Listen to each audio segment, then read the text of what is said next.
Hello, everybody, and welcome back to the second shelf and to another Friday Reads on Friday the 13th. Let's just hope everything is gonna go well. This is the 5th time that I'm filming this intro, so yeah, but that's probably nothing to do with Friday the 13th. That happens quite often when I'm, not getting my brain to work properly. Anyway, Friday Reads. I want to explain a little bit what I'm going to do in August with the Friday Reads, because if you follow my channel, you might know that I'm doing the 30 books in 30 days challenge in August again. If you're not familiar, I try to read as many books in a month as I bring into the house or more, and that works fine except for July, because July is my birthday month and there are a lot of books coming into the house, presents, buying for myself, getting from people, getting vouchers. And so in August, in order to balance the obscene amount of books that have come in to the house in July, I always do a 30 books in 30 days challenge, which means that I try to read 30 books in the month. And if I include all the books that I have finished in a week in the Friday Reads will be 30 minutes long, and nobody wants to watch that. So what I will do is I will have a separate video for the translated works that I finish in August, because August is also Women in Translation Month. I will not, as always, include the books that will come into the tops and flops. And then at the end of the month, I will just have a look whether there are any books that sort of fall in between everything, into the crack, so to speak, and then I will wrap that up. I think that will probably work. But for now, Friday Reads. There are 4 books that I want to talk to you about that I finished last week. And by the way, an update on the 30 in 30. I'm doing quite well. I have already read 15 books, and it's the 13th, so I'm a little bit ahead, which is good, because I know from experience that the second half of the month will be slower. In the beginning, I'm really, if you're interested how I go about the 30 books in 30 days, let me know down in the comments, then I can make a video about that.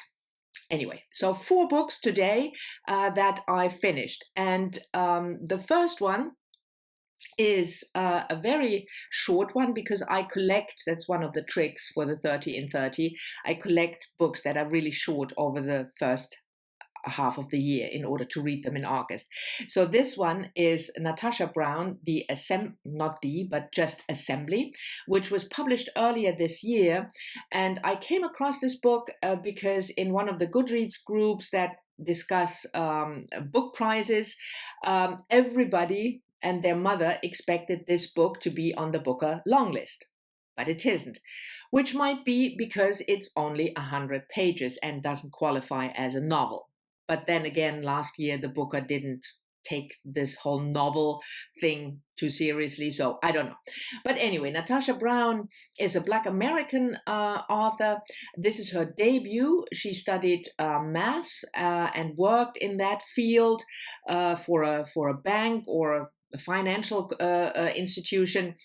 And this is a book about a Black woman, a young Black woman working in a financial institution. And it is packing a lot in this 100 pages. We get the day-to-day racism in the workplace, because she's the only Black woman. She's mostly the only woman as well. We get a glimpse into her.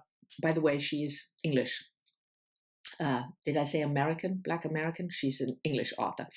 Anyway, we get a glimpse into her relationship with a very posh young man whose family has an estate in the country, and they are about to go visit. And there are some other issues that I'm not going to talk about, because that would be a major spoiler. The book is a stream of consciousness sort of thing. It's not linear in time.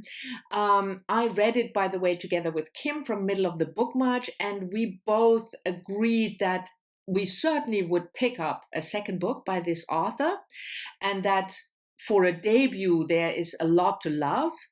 But for me, it was just too much and too little at the same time. I think she tried to tackle too many topics, and the whole, sort of Snapchat structure hopping about didn't quite work for me. But it's worthwhile to try out and an author to watch, that's for sure. The second book I finished is a non-fiction book, a memoir of sorts by Christina Thompson, with the fabulous title Come on Shore and We Will Kill and Eat You All, published in 2009.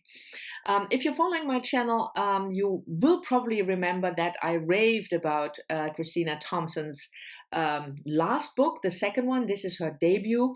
Also a non-fiction book called Sea People, about the Polynesian islands and how they were populated and how they were, quote unquote, discovered by Europeans, and how, the history of Polynesia from the European side, but also from the islanders' point of view. It's an absolutely fantastic book, and I can highly recommend it. And hence I picked up her memoir that she published 11 years ago, which is also about the same subject. I should probably say Christina Thompson was born in Switzerland, but she is, her parents are American, and she lived in Australia for a while, in New Zealand, and there she met a Maori man whom they fell in love, and they married. And this book is about, first of all, the first contact between Europeans and Maori New Zealanders in the past, so in the 17th century, and parallel to that, the story of the contact between Christina Thompson and her husband Seven, and what it means to be married, from the Maori point of view to a white U.S. American citizen, the travels, the marriage, how the marriage worked, but it's mainly about this idea of first contact, and there's a lot already in this book that Christina Thompson then will deepen in the second book, Sea People. I really loved this memoir. I read on Goodreads that a couple of people were disappointed because it's not, a juicy story about the marriage. No, it's not. There is some insight into their marriage and their various travels and where they live. But it's, like I said, it is about this idea of a first contact. So if you are looking for a juicy memoir about a marriage, don't pick this book up. But if you're interested in this whole idea of how Europeans got to New Zealand for the first time and learn about Maori culture, then I can highly recommend this book. The next book I finished is a modern classic by George Eliot, Adam Bede, first published in 1859. And you can see there's the author's names. It's like the author's name is Vintage Eliot. Anyway, I still like these editions with the red spine and this sort of bluish cover, and I have two more in this Vintage Eliot edition. Anyway, George Eliot, I'm not gonna talk about her life. You all know who she is, but I might remind you that one of the goals that I had for 2021 was read the 3 or 4 remaining books of George Eliot that I hadn't read yet. I had read Middlemarch and Silas Marner, so I needed to start with Adam Bede and then go from there, Mill on the Floss, Daniel Deronda. And it took me until August to finally get to the first one, Adam Bede. And I read this as a buddy read with Sandy from her channel name is Miss Reads a Lot. And I think she is really, for me, a relatively new discovery as a booktuber.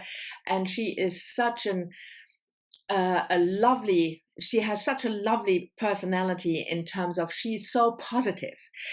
She is not sugarcoating if she doesn't like a book. It's not like, I like everything. No, no, no, no, no. But she still has this positive attitude towards reading and towards her books, and I just love her channel. So if you don't know her, please go and check her out and subscribe. Anyway, so Adam Bede is the story of people in a little village in, what is it, Derbyshire, I think. Not good in English geography. It starts in 1799 and goes until 1807. But most of the book is between 1799 and 1800.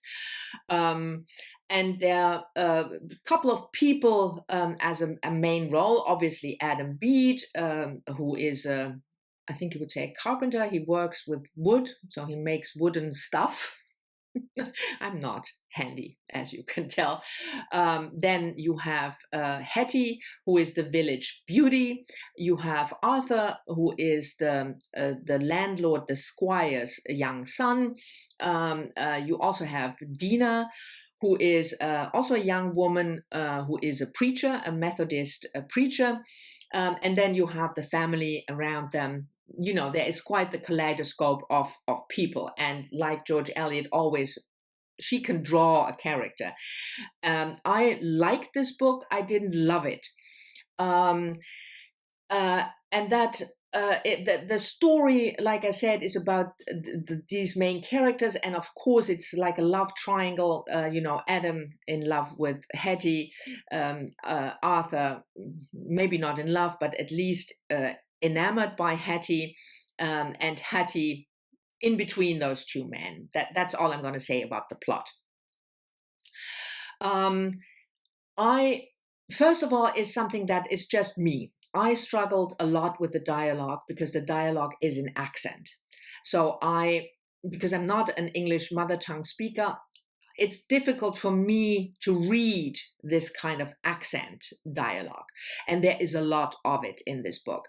So I listened to the dialogue parts on audio, which I don't like. If either I read a book or I listen to it on audio, and I didn't want to listen on audio because it's a chunker and I can read much faster than I can listen. So that was something that spoiled my enjoyment, but that has nothing to do with the book. But the other thing that I just didn't like was the moralistic attitude in the book, about how it was very religion heavy. It's not my thing, but especially the moralistic wagging finger, if a fallen woman should definitely be punished, and she will, and stuff like that. It's just not my thing. So it was a good book, and for a debut, it was an amazing accomplishment. But for me personally, it's not going to be my favorite George Eliot. And the last book I want to talk about that I finished is also in an ongoing quest or project of mine. 2021 is Spotlight on the genre sci-fi, and I'm reading Ursula Le Guin's Hainish Cycle, 8 books. And I'm doing that together with Adam from Memento Mori. As always, he's not on YouTube anymore, so I will leave his Instagram instead. And in August, we finished the Hainish Cycle. We read The Telling, the 8th book. And one of the books, there was a big gap in time between the 7th and the 8th. So this one was published in 2000. And it has the typical Le Guin setup. We have this envoy from the Ecumen, which is the United Nations of planets, so to speak, coming to a planet called Akka, where there is the corporation regime. Everybody is a consumer producer, and the premise of the book and the main issue of the book is that this government destroyed all of the previous books and history and things like that. Reading is forbidden, books are forbidden, and the telling then asks the questions: what does it mean, for a people if you erase your history? And Le Guin tries to answer that question by following the envoy, whose name is Sati, a younger woman, and a representative from the government corporation called the Monitor. I liked the book, but I wasn't wowed. I thought the idea behind it to ask about what is the importance of stories for a people, and the importance of history, recorded history through stories. That was fascinating, but somehow how the plot was structured, it just didn't quite come together for me. I thought the middle was enormously dragging, almost info dumpy, which is very unusual for Le Guin, and the gist of the plot, the conflict and the various points of views represented by Sati and the Monitor, it just was too little too late. But still, I mean, I'm really happy that that I read the book and that I read it together with Adam, and to finish off the Hainish cycle. But we will go on with our Ursula Le Guin reading, and we will start in end of September, October. We will start with the complete Orsenia, which is not sci-fi exactly, it's more historical fiction, but it's Le Guin. Anyway, so the telling wasn't a wow book, but it was still good, and I might revisit it. You never know what you find, what kind of things you find in the second read that you missed in the first one. So those are the books that I finished for the purpose of this video, at least. And I just want to very quickly show you the books that I'm still reading. The first one is a translated work of nonfiction, The Women I Think About at Night by Mia Kankimäki, translated from, I think you can see that, yeah, translated from the Finnish by Douglas Robinson. I'm reading this together with Heidi. It's about women in history who just didn't care what women were allowed to do. And we're almost done. We'll finish this weekend, and so far I'm really enjoying it. The other book I'm still working, oh, it's heavy.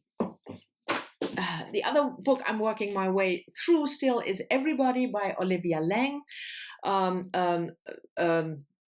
Contemplation about body and what it means to have a body, and how we look at bodies, and especially looking at the work of psychoanalyst Wilhelm Reich, so German psychoanalyst in the 20th century. I really enjoy it. I think I'll probably finish early next week, and so far it's absolutely worth the journey. And finally, the book that I started fell down. Just a minute. That's what you get when you watch this channel. The book that I started just today is Ruby Fruit Jungle. Also, her name is Vintage Brown, by Rita Mae Brown.